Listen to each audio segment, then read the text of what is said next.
اور ڈاکٹر صاحب جیسے کہ ہم اپنی ابھی بات چیت اسی پہ رکے ہوئے تھے کہ ہم پھر اردو میں ذکر کر لیں اور اردو میں ذکر جو ہے وہ کیا جا سکتا ہے اور احسن جو کلمات ہیں جیسے صبح کے وقت رسول پاک صلی اللہ علیہ وسلم کی سنہ مبارکہ بھی ہے, آپ امہات المومنین کو بھی حکم دیتے تھے سبحان اللہ و بحمدہ سبحان اللہ العظیم 100 دفعہ پڑھا جائے, تو کیا کچھ اور بھی ایسے کلمات ہیں جن کو خاص طور پہ ذکر کیا جائے؟ جی ہاں, نحمدہ ونصلی علی رسولہ الکریم, اما بعد فاعوذ باللہ من الشیطان الرجیم, بسم اللہ الرحمن الرحیم. ایک مرتبہ نبی کریم صلی اللہ علیہ وسلم قریباً اشراق کے وقت پر تشریف لائے. اچھا, آپ صلی اللہ علیہ وسلم نے دیکھا حضرت ام سلمہ کچھ گٹلیوں پر کچھ تسبیحات پڑھ رہی ہیں. صحیح. تو نبی کریم صلی اللہ علیہ وسلم نے فرمایا آپ ابھی تک وہیں بیٹھی ہیں؟ انہوں نے عرض کیا یا رسول اللہ صلی اللہ علیہ وسلم جی ہاں ذکر کر رہی ہوں. آپ صلی اللہ علیہ وسلم نے فرمایا میں نے صبح فجر کی نماز کے بعد کے بعد صرف 3 مرتبہ یہ کلمات ادا کیے, سبحان اللہ و بحمدہ عدد خلقہ و رضا نفسہ و زنۃ عرشہ و مداد کلماتہ. یہ تمہاری تمام تسبیحات پر بھاری ہیں. اور ابھی جیسے کہ ذکر ہو رہا تھا کہ ذکر جو ہے وہ الحمدللہ ہم اردو میں بھی کہہ سکتے ہیں, یعنی تو آپ یہ دیکھیے جب اللہ رب العزت نے حضرت آدم علیہ السلام کو پیدا فرمایا تو حضرت آدم علیہ السلام نے جب اپنی برگزیدہ روح پھونکی تو حضرت آدم علیہ السلام نے سب سے پہلا لفظ جو کہا وہ الحمدللہ. اسی سے اللہ رب العزت نے قرآن کریم کو بھی شروع فرما دیا الحمدللہ رب العالمین. اسی سے اللہ رب العزت نے نماز کے اندر تلاوت کو بھی شروع فرما دیا الحمدللہ رب العالمین. تو سب سے پہلی چیز جو ہے وہ جو بھی مسنون دعائیں مسنون اذکار ہیں وہ عربی میں اللہ رب العزت کی طرف سے آئے. اور نبی کریم صلی اللہ علیہ وسلم کا جو یہ ارشاد ہے خیرکم من تعلم القرآن وعلمہ, بہترین شخص وہ ہے جو قرآن سیکھے اور سکھائے. صحیح. تو قرآن کو سیکھنے کی کوشش اور جب سیکھ جائیں تو پھر اس کو سکھانے کی کوشش ان لوگوں کو بہترین اس لیکن آج ہم ذکر کے حوالے سے ذکر کر رہے ہیں, لیکن جیسے آپ نے ابھی بتایا کہ رسول پاک کا یہ میں نے رسول پاک صلی اللہ علیہ وسلم نے حضرت ام سلمہ کو یہ کہا تھا جو آپ نے کلمات بتائے ہیں, لیکن ایک کلمات وہ ہے جو آپ صلی اللہ علیہ وسلم سے جسے کہتے ہیں ہم منقول دعائیں ہیں, دوسری وہ ہے جو کہ قرآنی آیات اور دعائیں ہیں. اچھا, اب اگر انتخاب کرنا ہو اور جیسے لیٹتے اٹھتے بیٹھتے کروٹ پہ اب اتنے لمبے لمبے اگر نہ یاد ہوں ہمیں کلمات, بعض اوقات مشکل ہوتی ہے, تو پھر اس میں کیا کیا جائے؟ نبی کریم صلی اللہ علیہ وسلم نے افضل الذکر لا الہ الا افضل الذکر لا الہ الا اللہ.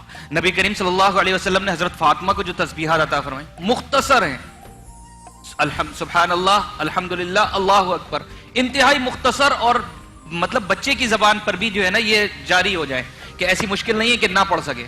اتنی بہترین نبی کریم صلی اللہ علیہ وسلم نے ہر طرح کے لوگوں کا خیال رکھا کہ کوئی نہ یاد کر سکے, کوئی بزرگ ہو کوئی بچہ ہو, تو مختصراً ذکر بتا دیے. صحیح. تو یہ اسی طرح قرآن کریم میں نبی کریم حدیث میں نبی کریم صلی اللہ علیہ وسلم کی ایک حدیث آتی ہے, آپ صلی اللہ علیہ وسلم نے ارشاد فرمایا کہ کلمتانی حبیبتانی الی الرحمن, 2 کلمے ایسے ہیں جو رحمان کو بہت زیادہ محبوب ہیں. صحیح. خفیفتانی علی اللسان, اور زبان کے اوپر بہت ہی ہلکے ہیں. ثقیلتانی فی المیزان, اور میزان کے اندر بہت بھاری ہیں. بالکل صحیح. وہ کلمات کیا ہیں؟ سبحان اللہ و بحمدہ سبحان اللہ العظیم. اس جملے اس کی تو بہت زیادہ تاکید ملتی ہے. نبی کریم صلی اللہ علیہ وسلم زبان پہ ہلکے بھی ہیں, رحمان کو محبوب بھی ہیں, اور میزان میں بھاری بھی ہیں. اور حضرت موسیٰ جنت کی جب کیاریوں سے گزرا کرو تو چر لیا کرو. فرمایا کہ جنت کے باغات اور کیاریاں کیا؟ فرمایا مسجد. اور پوچھا گیا چرنا کیا؟ آپ نے فرمایا سبحان اللہ و بحمدہ سبحان اللہ. اگر آپ کو یاد نہ آئے, اگر کچھ بھی یاد میں نہیں آ رہا, ذہن میں نہیں آ رہا, تو آسان ترین کلمہ ہے, آپ صرف سبحان اللہ کا ہی ورد کرتے جائیے. حضرت موسیٰ علیہ السلام کلام میں سے حضرت ابو سعید خدری سے مروی ہے کہ حضرت موسیٰ علیہ السلام, نبی کریم صلی اللہ علیہ وسلم نے ارشاد فرمایا کہ حضرت موسیٰ علیہ السلام نے اللہ رب العزت کی بارگاہ میں یہ عرض کیا, اے اللہ مجھے کوئی خاص کلمات بتا جس سے مجھے تیرا قرب اور زیادہ حاصل ہو.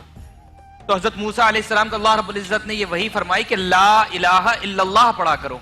صحیح. تو حضرت موسیٰ علیہ السلام نے عرض کیا, یا اللہ یہ تو ساری مخلوق پڑھتی ہے, میں تو کوئی خاص کلمات اپنے لیے مانگنا چاہ رہا ہوں.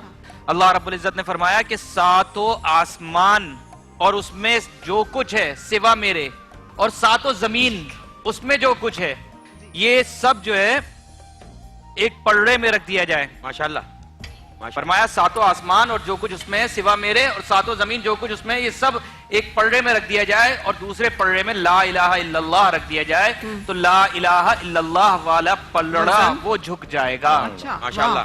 اچھا ایک اور چیز یہاں پہ میں وہ آپ بہت شکریہ پوچھنا چاہ رہی تھی، جیسے کہ یہ کہتے ہیں گرم ہوتا ہے، یہ ورد بھاری ہوتا ہے، اس کو صبح میں پڑھنا چاہیے، وہ جیسے لا الہ الا انت سبحانک انی کنت من الظالمین سے اکثر کہتے ہیں بہت گرم ذکر ہے یہ، اس کو تو آپ پڑھیں تو پانی پاس رکھیں، یا پھر پتہ نہیں لڑکیاں جو ہیں وہ کم عمری میں نہ پڑھیں تو عورتیں مطلب یا 1.25 مرتبہ پڑھیں، نہ پڑھیں گے 1.25 مرتبہ تو یہ الٹا ہو جاتا ہے. یہ اس طرح کی بھی کوئی باتیں ہوتی ہیں؟ جی ہاں دیکھیں، اللہ تبارک و تعالیٰ کا مطلقاً ذکر مقصود ہو اور اس سے مقصود فراخی ہو اور اللہ کی رحمتوں کو متوجہ کرنا ہو تو آپ اس کو غیر معینہ طور پر کسی تعداد کے بغیر اس کو آپ پڑھ سکتے ہیں، اس میں کوئی مذائقہ نہیں. لیکن جب آپ کسی بھی چیز کو ایک معینہ مقدار کے ساتھ پڑھتے ہیں تو یقیناً پہلے اس کی زکوٰۃ نکالنا پڑتی ہے ان کلمات کی، کہ اتنی مرتبہ آپ نے یہ کلمات روزانہ تسبیح کی صورت میں پڑھنے ہیں. تو کسی استاد کی رہنمائی حاصل کرتے ہوئے، جس طرح ہم جتنا بھی علم دنیا کا کوئی بھی فیکلٹی کوئی بھی نالج ہم پڑھتے ہیں بغیر استاد کے نہیں پڑھتے، اسی طرح اگر آپ ذکر و اذکار میں عملیات کی صورت میں اگر ان کو پڑھنا چاہتے ہیں اور کوالیفیکیشن چاہتے ہیں تو پھر ان کو مخصوص تعداد میں پڑھنے کے لیے کسی استاد کی نگرانی میں ان کی زکوٰۃ نکالنا پڑتی ہے. رسول پاک صلی اللہ علیہ وسلم سے بڑا استاد کون ہے؟ جب آپ نے کہہ دیا، جب اللہ پاک نے کہہ دیا کہ سب سے زیادہ آپ نے بتایا نا کہ سب سے زیادہ اچھی طرح سے جو کلمات اللہ تعالیٰ قبول کرتا ہے، سب سے بہترین توبہ یا استغفار کے، وہ حضرت یونس کی دعا ہے لا الہ الا انت سبحانک انی کنت من الظالمین. جس نے یہ پڑھا اس کے گناہ بخشے جاتے ہیں. تو آپ یہ پڑھیں، آپ اس کی ممانعت نہیں ہے، لیکن ان کو تعین کے ساتھ کہ میں نے روزانہ تسبیح کی صورت میں اتنا پڑھنا ہے، اس کے لیے پھر آپ کو اس کا وظیفہ اور اس کی زکوٰۃ نکالنا پڑے گی. باقی آپ پڑھنا چاہتے ہیں 20 مرتبہ 100 مرتبہ 200 مرتبہ جس طرح بھی جتنا بھی آپ پڑھ سکتے ہیں اس کو پڑھ لیجیے. ہمارے ایک اور بھی سلسلہ چل نکلا ہے کہ بسم اللہ کا قرآن، ہر لائن پہ بسم اللہ پڑھی جاتی ہے. ہاں جی، یہ ایک الگ، وہ کہتے ہیں پورا کیا اس کا قرآن کا ثواب ملے گا، ہر لائن پہ بسم اللہ بسم اللہ. ہماری کچھ خواتین پڑھتے ہیں. بسم اللہ الرحمن الرحیم کی بڑی فضیلت ہے، اس میں کوئی شک نہیں، کوئی دو رائے نہیں. لیکن قرآن کی ہر آیت کو پڑھنے کے بعد پھر بسم اللہ الرحمن الرحیم پڑھ کے پھر اگلی لائن پڑھتے ہیں، پھر بسم اللہ پڑھ کے پھر اگلی لائن پڑھتے ہیں، پھر بسم اللہ پڑھ کے. ایسا کوئی کنسپٹ نہیں ہے. ہاں قرآن مجید میں اللہ کا حکم ہے فَإِذَا قَرَأْتَ الْقُرْآنَ فَاسْتَعِذْ بِاللَّهِ مِنَ الشَّيْطَانِ الرَّجِيمِ.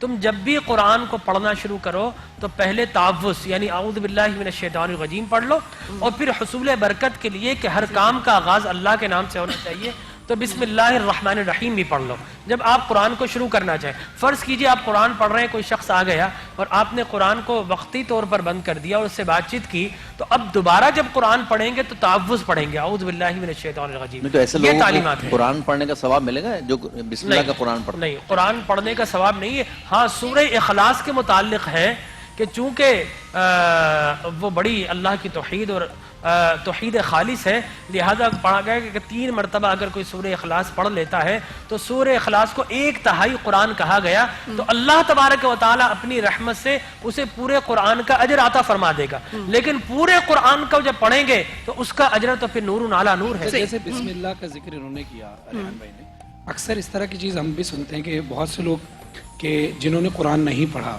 ان کو قرآن پڑھنا نہیں آتا، اور جب تک نہیں آتا وہ تب تک چاہتے ہیں ہم قرآن کی تلاوت کر لیں، تو وہ اکثر لوگ اسی طرح بسم اللہ الرحمن الرحیم بسم اللہ الرحمن الرحیم ہر لائن پہ اس طرح کر کے پڑھتے ہیں. اس کے لیے کیا سوال سارے یہاں بھی کوئی نیت جواب ایک انما کے بعد اعمال دیں گے، بالنیات. سوال سن لیں گے. اچھا اور دوسرا آپ کا بھی سوال سن لیں گے. مفتی صاحب جو ہوتے ہیں کسی کو وظیفہ دیتے ہیں کہ آپ اتنی دفعہ آپ نے سورہ اخلاص پڑھنی ہے، سورہ ناس پڑھنی ہے، تو اگر ہم اسے فار ایگزامپل 11 دفعہ پڑھنی ہے تو ہر سورت کے بعد ہمیں بسم اللہ کر کے دوسری سورت پڑھنی ہے، یا اکٹھا ہم اپنی انگلیوں پہ ڈائریکٹلی بسم اللہ کر کے ہم 11 دفعہ یہ 2 ہی سوال، آپ کا سوال پھر بعد میں لیتے ہیں. تو سوال یہ گڑبڑ نہ نا، جو میں اس پہ ایک جواب آپ کو بتا دوں. ایک دفعہ کسی کے پاس گئے، انہوں نے پوچھا، میرے میاں نے کیا حضرت بتائیے کیا پڑھا کریں، تو انہوں نے کہا آپ روزانہ 10 مرتبہ سبحان اللہ و بحمدہ سبحان اللہ العظیم پڑھ لیا کریں. میں پاس بیٹھی تھی، میں نے کہا 10 مرتبہ کیوں، رسول پاک صلی اللہ علیہ وسلم نے تو کہا ہے 100 مرتبہ پڑھا کریں روزانہ. تو آگے سے وہ مجھے کہتے ہیں تو بی بی اگر آپ کو اتنا پتا ہے تو میرے پاس کیا کرنی ہے، خود ہی پڑھ لیا کریں. سو یہ بھی ہوتا ہے. ہم ایک بریک کے لیے رکیں گے اور اس کے بعد پھر آپ سے ملاقات.